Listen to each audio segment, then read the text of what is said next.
Go Jackets. What is going on, everyone, and welcome to WreckTalk. No green screen today. We're going all natural, baby. You heard that? Well, absolutely pivotal, crucial win in Winston-Salem Saturday.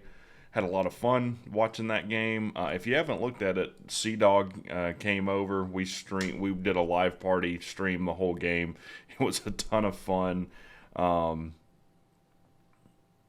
I'll pull a clip for this clip is right when what was his name, Keenan Johnson sealed the game with that interception right there toward the end. So we'll check that out. Pressure. Takes a snap, drops back. Looking, We don't get there. Looking. Oh, Escapes the sack, fires to his man on the outside.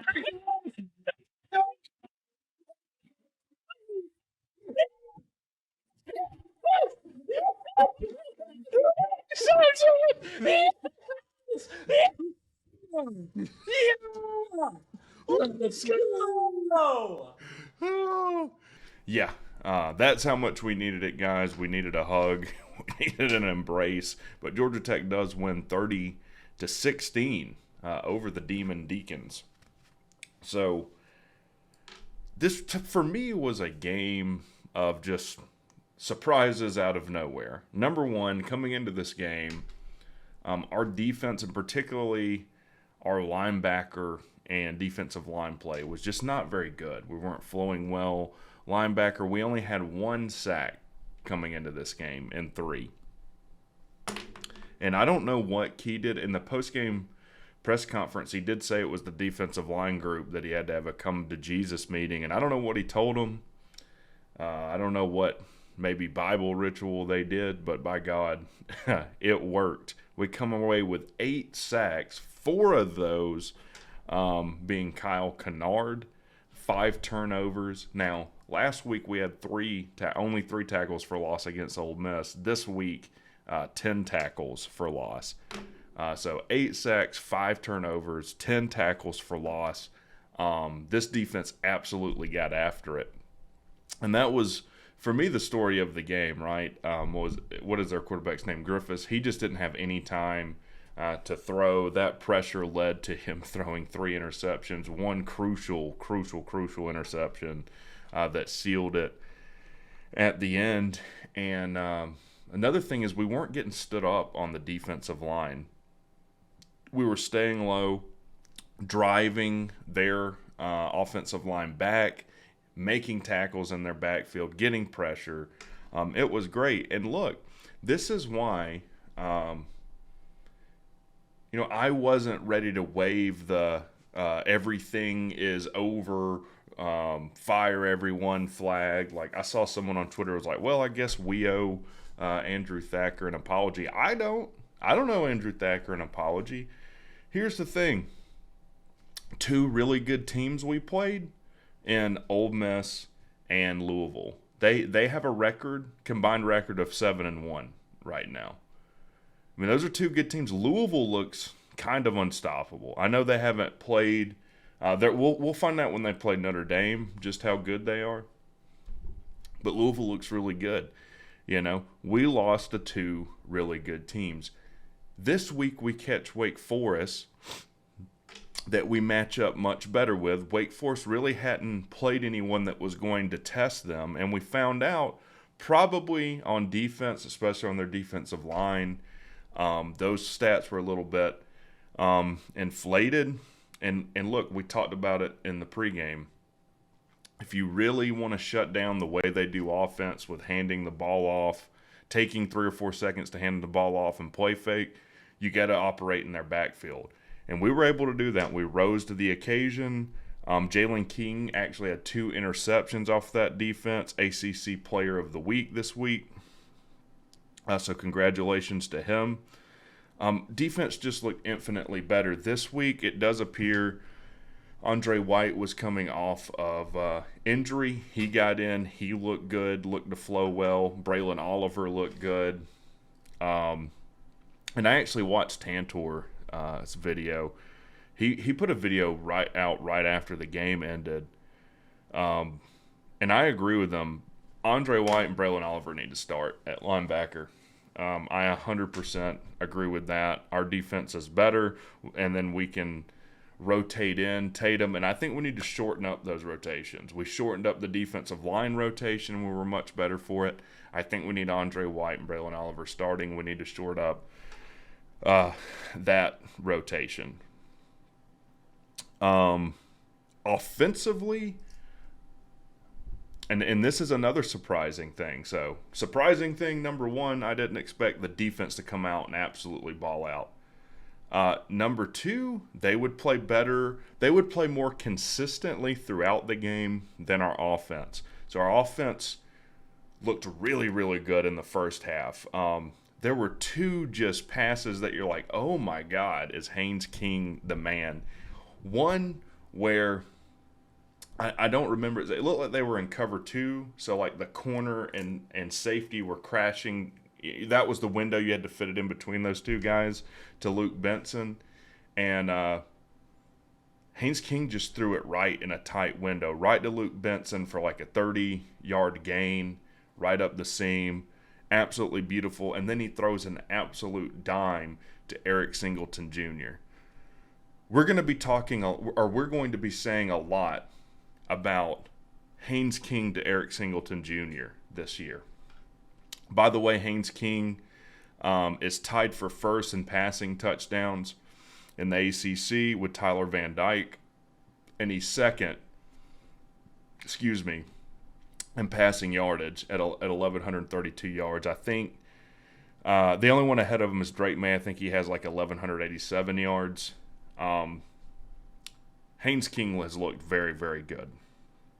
Threw it, like we said, threw a dime to Eric Singleton Jr. Haynes King was 16 of 27, 222 yards, 2 touchdowns, and an interception. I think this would be a good place to talk about that. I didn't realize Tantor was an official. He talked about the officiating this game, which is the third surprising thing. 14 penalties for 142 yards. We only had like 5 penalties coming into this game.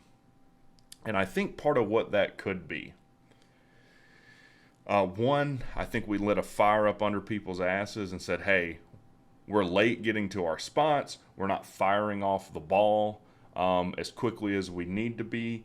And we just came out with a lot of intensity, really aggressive, and that resulted in more penalties. In the post-game show that we do on Mark Rogers' channel, a guy named 441W had a great comment where he basically said the same thing, and that we've got to find some kind of middle ground in between being penalized and playing a little flat. Now, that being said, there were 2 penalties that I can think of off the top of my head that were absolutely BS. The pass interference that was called against us when they were driving down the field in the second half was one of the worst PIs I've ever seen. So I've now have 2 weeks in a row with the non-PI called against the fake punt at Ole Miss was one of the worst calls I've ever seen, and this was one of the worst PIs I've ever seen. I have absolutely no idea what that official saw, and these penalties kept sustaining drives for Wake Forest, and they tended to kill drives for Georgia Tech. Now, Kyle Effort got called on an offside. I agree with Tantor. Had trouble finding how he was offside there. He also got called for a personal foul off that interception. I don't know. I don't know how else he could have hit that block. I think they called him for an illegal blindside block. It was a pretty poor, I think, performance by that officiating crew, truth be told. But you can't leave it in the officials' hands. I do think that we came out and there were a lot more penalties that were legitimately penalties against Georgia Tech that we do have to clean up. Biggest thing that has to be cleaned up. Our offense doesn't show up for the third quarter. I don't know what goes on in the third quarter with our Georgia Tech offense. In these 4 games, in the third quarter, we're outscored 30-7.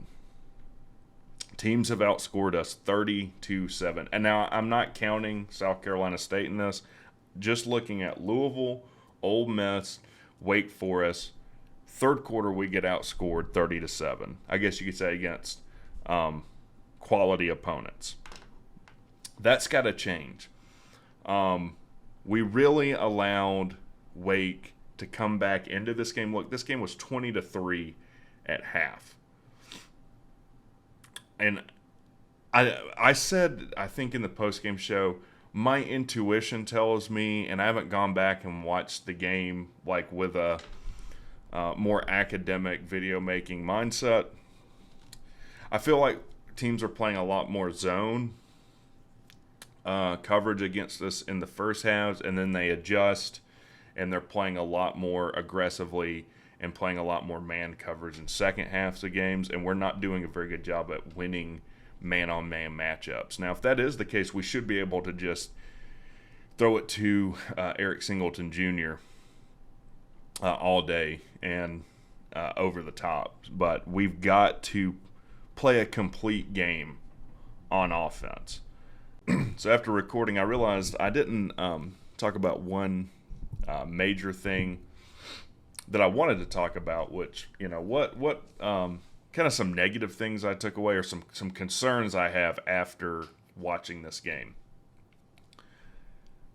It should not have been the case that game came down to, the Johnson interception at the end. I mean, they were within one score late in the fourth of sending this game to overtime.